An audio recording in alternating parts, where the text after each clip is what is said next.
Okay, hello internet, and welcome to a video. I'm not really sure how to do an intro. I feel really awkward doing this, but I figure I have to start somewhere. Here, the place I'd start is a Nintendo Direct came out today, or the day that I'm recording this. A Nintendo Direct came out, and I want to give my thoughts on it because I have a lot of thoughts on it, and I know that nobody asked for them. But if I want to start doing this, I'm eventually going to have to give opinions that no one was asking for. So, first thing that they did, I'm not gonna do any editing for this, I kinda just wanna, like, get the flow of, like, talking about internet games, just get a flow for it and a feel for it. I wanna make sure I don't go over 10 minutes installing the free trial version. Anyway, so Pikmin 4 came out, no, not came out, but Pikmin 4 is coming out later this year, I think it said. I don't know, but it looks really good. I'm not sure just how different it is from Pikmin's 1 to 3. It seems like it's... what am I doing? It seems like it's gonna be, like, very similar in formula. Like, they added some new stuff. They added the dog, and that's really cool. I've never played a Pikmin game, like, all the way through before, but I did play a bit of Pikmin 3 with a friend. And it looks like it's gonna be very similar. I'm still not sure what they're gonna do differently. Like, the boss that they showed in the trailer looks absolutely terrifying, and I'm really excited for that. I'm definitely gonna pick it up, because I'm curious to see. Like, I'm not saying that's gonna be bad or anything, I'm just saying that, like, I'm curious to see how this title will differentiate itself from the first 3 games. Because the first 3 games are very different. The second one sort of, like, became a lot less tense, and added, like, a lot more exploration, from what I understand. And the third one sort of got rid of, like, the schedule thing altogether and just had you collecting fruit to extend your time. And I'm curious to see if another big gameplay change will come with this. The thing I did notice, though, is that there were, like, star bits on the ground at night, which could mean that there's, like, nighttime exploration that you can do that's optional, but it'll be way more dangerous, so it might also give some more lore about why it's so dangerous for Pikmin to be out at night, because we don't really see what happens at night, from what I understand, in the previous games. Anyway, I'm sort of running low on time. Moving on, Kirby Remaster. I'm really excited for that, because I hadn't played Return to Dreamland before, and it seems like it's gonna be really fun. And they're adding a new, like, what seems to be a roguelike, which is pretty big, starring Magolor, so maybe we'll finally get to see why suddenly he's so cool with Kirby in the future games that he appears in. Yeah, I'm really excited for that, and I'm definitely gonna pick it up if I have enough money. Other things, Game Boy and Game Boy Advanced. I never owned a Game Boy or Game Boy Advance, and I never got, forget where to find those. But, yeah, I never got to play, like, Game Boy and Game Boy Advance games, and it seems like they're introducing a lot of really fun ones, but, like, I'm kind of disappointed that there's no, like, Pokemon, because, like, you got Game Boy Color, and Game Boy Advance. Like, there's, like, the whole, like, first 3 generations of Pokemon they have to work with, and they have the trading card game. But I can definitely see why they wouldn't do Pokemon, since they're such big, expansive games that do you really want to, like, put them on a subscription service? It would sort of overshadow all the other games. And, yeah, and also, like, of course, the elephant in the room, Mother 3, it could happen. I'm not sure if it will, but it could happen, and that excites me a lot. We're actually doing pretty good on time.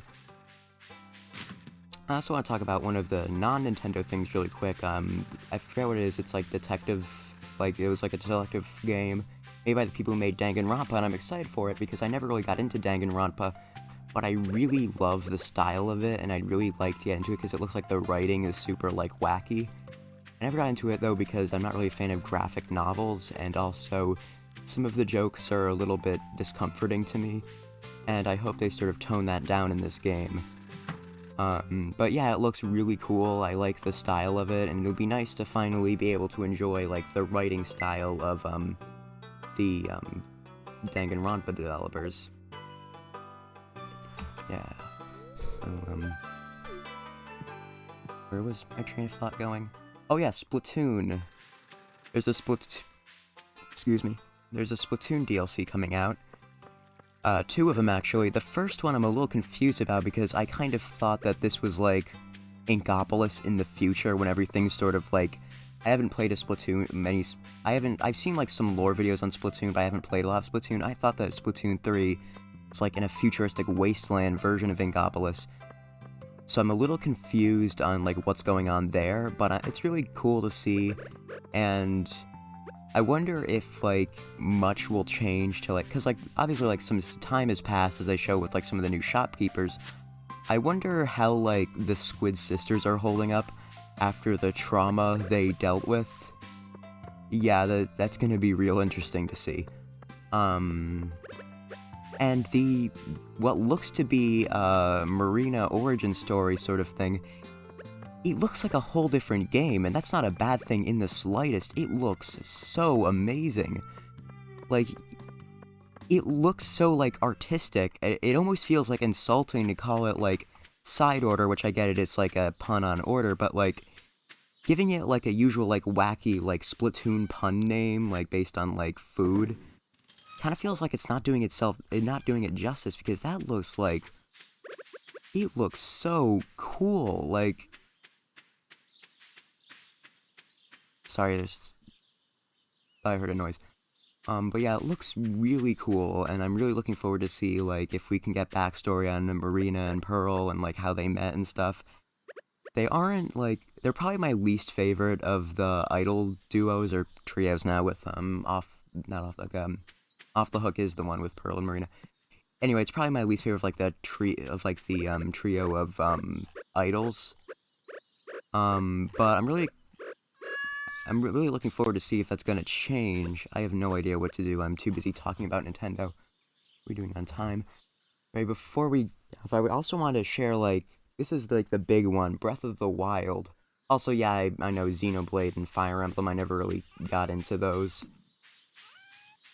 Fire Emblem always seemed fun, I tried it didn't really click with me, and Xenoblade I want to try, but until I do, like, nothing they reveal about it is really gonna, like, speak to me personally, but I'm really glad that, like, it's getting supported, and, like, Xenoblade hasn't gotten, like, too terribly much attention until, like, 3 came out, so I'm glad that it's getting a lot more attention. Anyway, Breath of the Wild 2. This looks like, I've thought this a long time, and this only, like, supports that opinion. First of all, like, the new mechanics and, like, the ships and, like, the vehicles look amazing. I'm hoping, like everyone else, I'm really hoping that there's gonna be a 2-player mode with Zelda. I'm hoping that Zelda has, like, a major role in this game, like she did in Spirit Tracks. 2 minutes left. But yeah, there's, like, a theory that I have that this is going to be, chronologically, the last game in its respective timeline. I'm not saying it's gonna be the last Zelda game ever released, I'm saying it's the last game, chronologically, in the timeline, because, like, it could also be the last Zelda game released. It could very well be the finale. Because, like, look at the game. They're returning to Skyloft. It's, like, coming full circle. The first game in the, chronologically Skyward Sword, it's all coming full circle. I'm guessing that the story is gonna be that, like, to, like, avoid, like, Hyrule being swallowed in darkness, they need to take it out at the source and, like, find where, like, the original Ganon, like, incarnation is being held on Skyloft, and they need to break the curse so that future bloodlines don't have to deal with the bloodshed that was dealt to Hyrule, because, you know, with Breath of the Wild, it kind of got a little more out of hand than usual, because Ganon, you know, won. And it also looks like Ganon is going all out, which, in the latest trailer, it seems like Ganon is going all out, which furthers that theory. It furthers, like, my, theory that, like, this is going to be chronologically the last in the series, because this is, like, an all-out attack. We are in all-out war territory. This is a perfect finale. I hope it doesn't end. I feel like I need to stress, I hope that Zelda does not end, but this would be, if it did end, I'm just saying, this seems like the perfect game to do it with. Because, like, you know, like, coming full circle and, like, biggest threat the series has ever faced, and it definitely feels like a part 2 to Breath of the Wild. It didn't really feel like that game had a conclusive finale, so I feel like this is gonna wrap it up very nicely. Anyway, I've got 15 seconds left, so, thank you for listening to my awkward ramblings about, games for children. If you like what you see, I'm planning on doing more of this, hopefully with a little more substance, and 5 seconds left, 4, 3, 2, 1. Goodbye, everyone. Have a great